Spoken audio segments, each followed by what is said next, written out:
नमस्कार। आज 11 अक्टूबर है। तदनुसार सदी के महानायक अमिताभ बच्चन का जन्मदिन।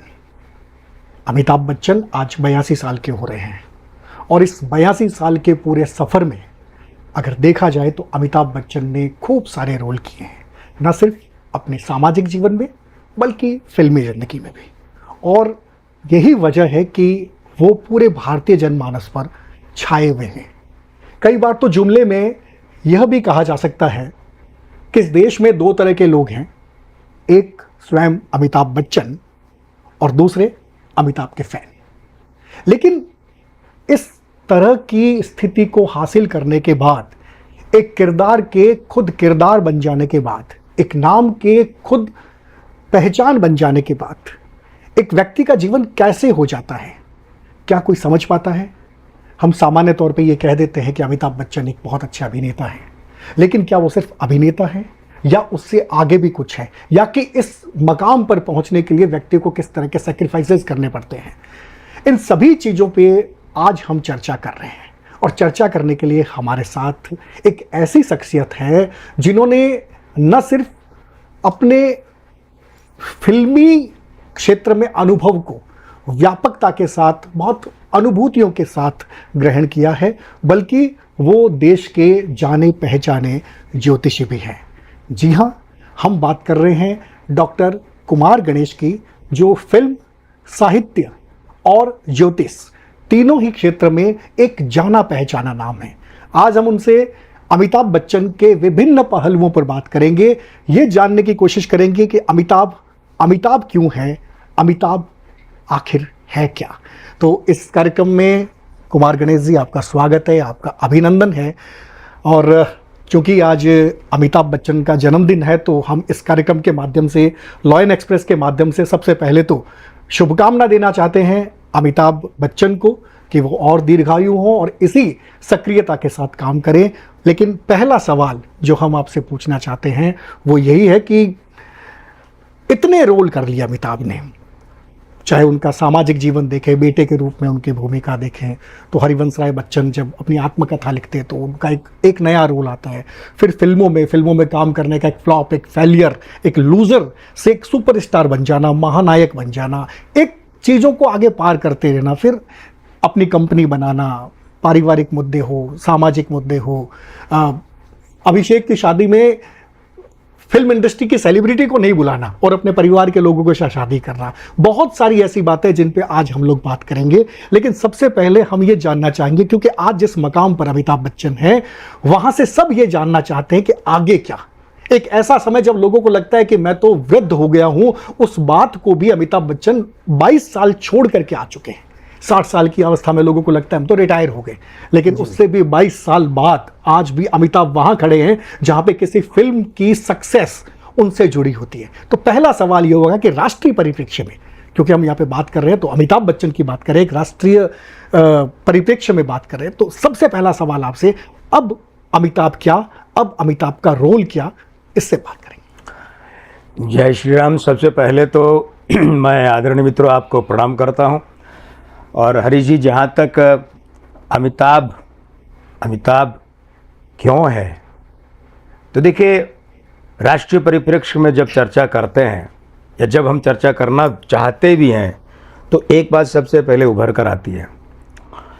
अमिताभ बच्चन की हमेशा से कभी भी ऐसी कोई महत्वाकांक्षा नहीं रही है कि वे सिनेमा से इतर कुछ बने या कुछ करें। बहुत प्रकट बात है कि जब 1984 में इंदिरा जी की हत्या के बाद में राजनीति की बात आई तो सिर्फ और सिर्फ अपने मित्र के लिए वे राजनीति में आए।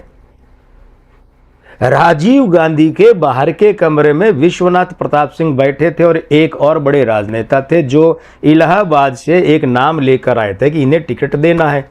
अमिताभ बच्चन वहां पहुंचे तो राजीव अंदर के कमरे में ले गए, दोनों में बात हुई और बाहर निकलकर राजीव गांधी ने विश्वनाथ प्रताप सिंह से कहा कि अमित लड़ेगा चुनाव इलाहाबाद से। लेकिन अमिताभ बच्चन की महत्वाकांक्षा या आकांक्षा न तो तब थी न बाद में रही। राष्ट्रीय परिप्रेक्ष्य में हम जब भी किसी व्यक्ति की भूमिका की बात करते हैं तो इस देश में लोग सबसे पहले सोचते हैं राजनीति में, राजनीति सबसे पहले उभर कर आती है, बाकी क्षेत्र बाद में आते हैं। तो राजनीति के लिए अमिताभ बच्चन ये बात प्रकटतः कह चुके हैं, और जब 100 बार आदमी अंदर सोचता है मन में, तो एक बार बाहर आती है। यानी कि बाहर से भी अधिक वो अंदर इस बात के लिए ठोस हैं कि राजनीति में उन्हें जाना ही नहीं है। राष्ट्रीय भूमिका की अगर बात करें तो अब ऐसे में अमिताभ बच्चन के पास में एक विकल्प बचता है कि भारत सरकार की कोई योजना विशेष हो, भारत सरकार का कोई कार्यक्रम विशेष हो जिसका वे प्रतिनिधित्व करें, अथवा भारत सरकार उन्हें किसी विशेष प्रतिनिधि के रूप में, भारत के प्रतिनिधि के रूप में विदेश में किसी बड़े आयोजन में भेजें। इससे अधिक अमिताभ बच्चन का इस तरह से राजनीतिक राष्ट्रीय परिप्रेक्ष्य में और कोई भूमिका का मामला नहीं बनता है। लेकिन अगर हम इससे अलग हटकर बात करें एक अनौपचारिक परिदृश्य में, तो अमिताभ बच्चन महानता के पर्याय बन चुके हैं। ये तो बहुत साधारण बात हो गई है। कम से कम इस पिछले 7-8 साल के सिनेमा चयन के बाद। लेकिन अब अमिताभ बच्चन इस देश के युवा वर्ग, अब ध्यान देने की बात ये, कमाल ये है 82 साल के आदमी को मैं युवा वर्ग से जोड़ रहा हूं जी। उसका एक कारण है, आपने जो जिक्र किया कि 60 साल से 82 साल, ये 22 साल, तो ये जो 60 साल से 82 साल वाली जो उम्र है ना, इस उम्र का जो मामला कितना बैठा, 22 साल ही बैठा। इस जो अवधि की उम्र अमिताभ बच्चन की, ये इस देश के सिनेमा से इतर जो युवा वर्ग है, जो इस दरमियान युवा हुआ है, थोड़ा युवा से बड़ा हुआ है, ये उसके लिए अत्यंत प्रेरणादायी है। तो इसलिए गैर राजनीतिक रूप में राष्ट्रीय परिप्रेक्ष्य में अमिताभ बच्चन इस वर्ग के लिए, जिसकी उम्र हिंदुस्तान की सबसे बड़ी धरोहर है, इस वर्ग के लिए बहुत बड़ी प्रेरणा है। बल्कि मैं तो ये कहता हूं कि इस वर्ग का युवा अमिताभ बच्चन के सिनेमा को भले ही देखे, पसंद करे वो और बात है, लेकिन क्रियाकलापों पर दृष्टि रखे तो उसे देखने को मिलेगा कि जिंदगी की जंग जीतने के लिए आदमी को कैसा होना चाहिए। तो निश्चित रूप से अनौपचारिक रूप से अमिताभ बच्चन नाम की इस महान शख्सियत का रोल राष्ट्रीय परिदृश्य में बहुत बड़ा है। लेकिन अनौपचारिक परिवेश में, औपचारिक परिवेश में मैं राजनीति की और किसी रूप में और कोई बड़ी बात इनकी नहीं देख रहा, और ये स्वयं भी अनिच्छुक है, घोर अनिच्छुक है। हाँ, ये आपने जिस तरह से कहा, और वो बात की, पहला इनका प्यार अगर है तो वो सिनेमा है।